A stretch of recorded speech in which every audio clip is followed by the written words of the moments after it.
So today I'm going to start a very important topic of BNSS. This is speedy trial. What exactly these are, how these go in courts and speedy trial से कैसे हम एक case को जल्दी cover कर सकते हैं, कैसे एक केस की कंक्लूजन या जजमेंट पे जल्दी आ सकते हैं. This is very important provision that has been added in BNSS about speedy trial. Section 175 mentions this. We are covering our Bharatiya Nagrik Suraksha Sanhita 2023 syllabus. We are covering each and important topic. Dear students, I hope you are also covering with me.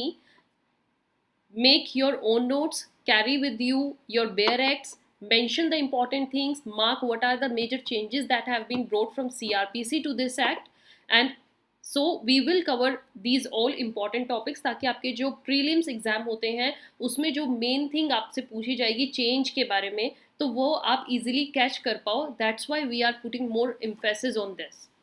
So those students who have not watched very last session, go on the top, you see the link of very last session ताकि आप अपना cover कर लें वो syllabus भी. Below is our mail address and contact number through which you can get in touch with us. If you have any queries, any doubts, so we are there for you to solve all your doubts.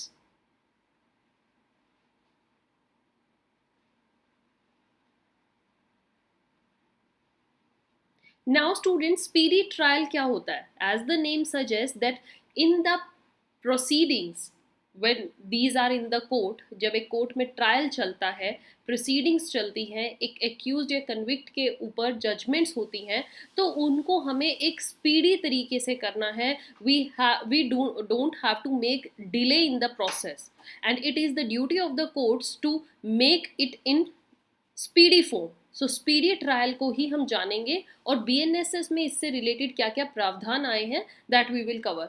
The very first thing is trial in absentia of proclaimed offender. अगर कोई proclaimed offender है तो उसके इन absentia absence में कैसे trial conduct होगा वो हमें मेंशन है सेक्शन 356 में. नाउ द स्टूडेंट्स, अब आपको होगा कि प्रोक्लेम्ड ऑफेंडर क्या होते हैं, तो already I have explained this in detail. ये टॉपिक आपको मिलेगा मेरी CRPC की प्लेलिस्ट में, जो प्लेलिस्ट का लिंक आपको ऑन द टॉप दिख रहा है. And if you want to understand this meaning in detail तो मैं आपको इसका सेपरेट सेशन भी बता देती हूँ. On the top you see the link of proclaimed offenders क्या होते हैं, राइट. सो ट्रायल कैसे होता है अगर प्रोक्लेम ऑफेंडर एब्सेंट है, तो इसमें क्या होगा. BNSS has introduced the provision for conducting trial in absentia of proclaimed offender. उसके लिए एक प्रोविजो ऐड किया गया है और इसमें क्या बोला गया. This allows the trial and pronouncement of judgment in absence of accused.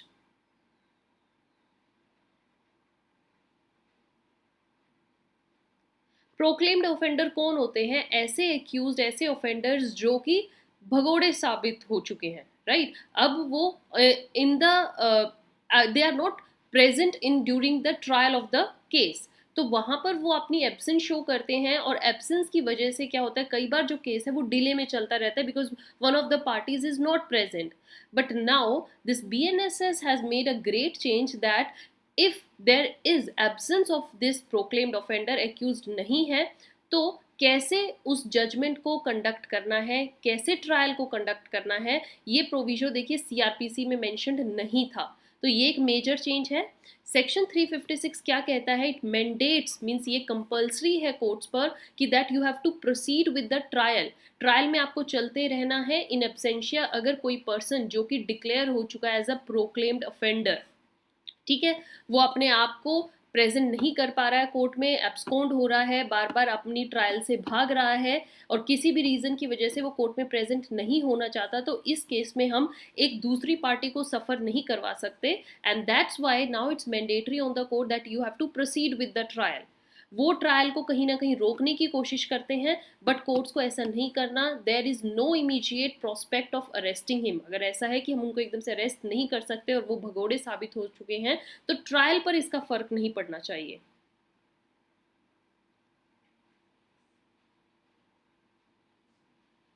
Right? It also specifies a mandatory waiting period of 90 days from the date of framing of charge before commencing the trial. जैसे ही charge frame हो चुका है और trial शुरू होना है, तो उसके बीच में 90 डेज का एक वेटिंग पीरियड दिया जाता है कि एक्यूज्ड प्रेजेंट हो जाए इतने दिन के अंदर अंदर। लेकिन अगर वो इन 90 डेज में भी एब्सेंट हो रहा है, प्रेजेंट नहीं हो पा रहा, then you have to proceed with the trial. This is mandatory provision of courts. Now CRPC में ये एक नोट है, देखिए, CRPC allowed evidence to be recorded in the absence of accused. accused के absence में evidence record किए जाते हैं, और ये हमें mention था section 299 of CRPC. Dear students, pay attention to this. क्या चेंज है मैं यहाँ पर आपको वो बता रही हूँ, I am putting here star. तो 299 के अंदर क्या था, एक्यूज के एब्सेंस में ये स्टेप तो हो सकता है, but did not provide for trial to be completed. अगर कोई accused proclaim offender है, he is not presenting himself in the court, then trial can't be completed, और जो जजमेंट होती है वो प्रोनाउंस नहीं हो सकती अगेंस्ट हिम। ये एक प्रावधान था, बट अब इसको टोटली चेंज कर दिया गया है।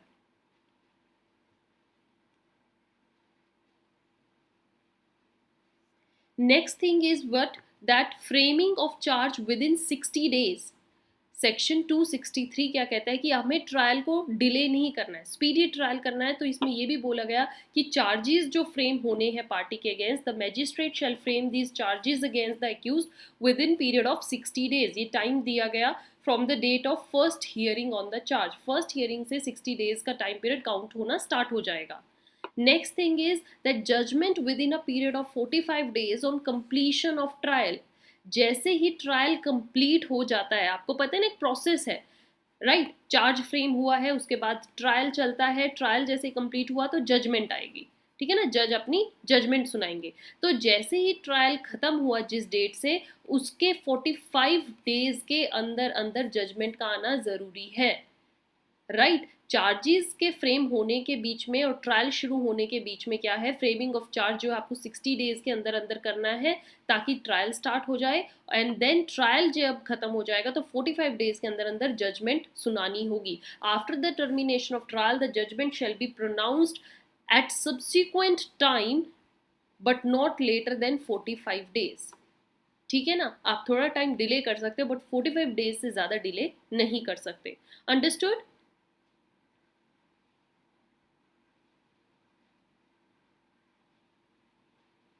सेक्शंस नोट डाउन करते जाइएगा स्टूडेंट्स।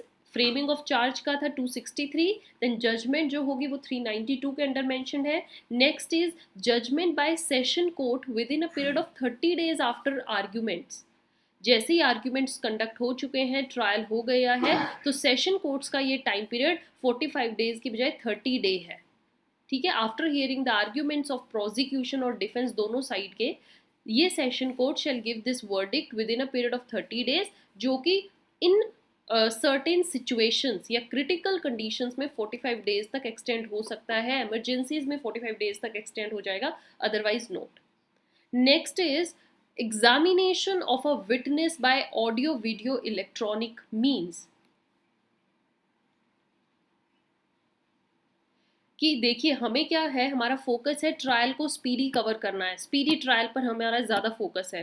तो due to unavailability of witness, या फिर विटनेस जो है due to any condition can't be present in the court, तो हम इस वजह से ट्रायल को डिले नहीं कर सकते। इसलिए BNSS में ये एक बहुत बढ़िया स्टेप आया है दैट विटनेस को भी एग्जामिन किया जा सकता है through audio video electronic means. आप कॉल कर सकते हैं ऑडियो वीडियो कॉल के थ्रू भी विटनेस की जो स्टेटमेंट है उनको लिया जा सकता है, उनको एग्जामिन किया जा सकता है। So during trial statement of prosecution witness may be recorded by audio video electronic means. Next is prosecution section in 120 days। Prosecution section 218 इसकी बात करता है। इसमें क्या बोला गया है दैट अंडर सेक्शन 218 BNSS जो सेंट्रल और स्टेट गवर्नमेंट होंगी,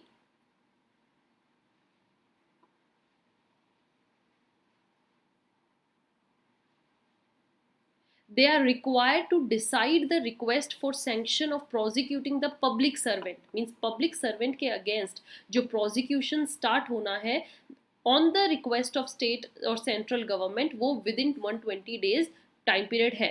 if the said government fails to do so, right, the sanction will be deemed to have been accorded by government. So I hope students you understood this process of speedy trial. It is very, very important.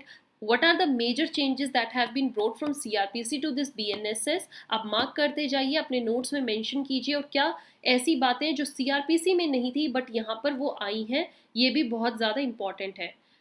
With this, I wind up this session. You can contact us or get in touch with us through these ways. आप हमें mail कर सकते हैं, follow us on Telegram, Instagram, and on this number we are there for you to solve your doubts. With this, have a nice day. Don't forget to subscribe the channel. Thank you.